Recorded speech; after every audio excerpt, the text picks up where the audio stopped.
It wasn't until he heard a clothing merchant confirm with his own ears that this woman was their lead designer that the ex-husband realized his mistake. The rural woman his entire family had once despised had become someone he could never reach again. It turns out that not long ago, the owner of the ex-husband's textile factory had made him a promise. If he could poach the head designer from their rival factory, he'd be promoted directly to workshop director.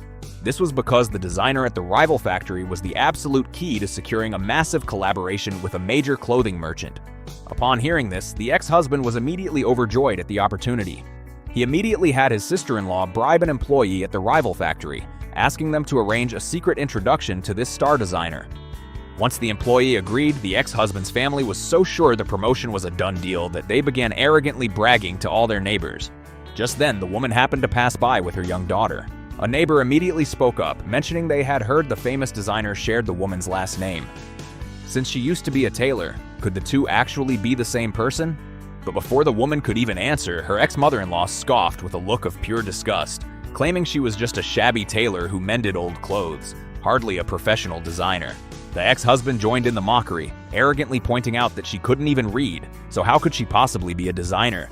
He continued to gloat in front of her, saying that once he hired the real designer, he would be a director, while she, a simple country nanny, would eventually be rejected by her current husband, a high-ranking regimental commander. He even added that she might as well come crawling back now, and he would consider taking her back for the sake of their child.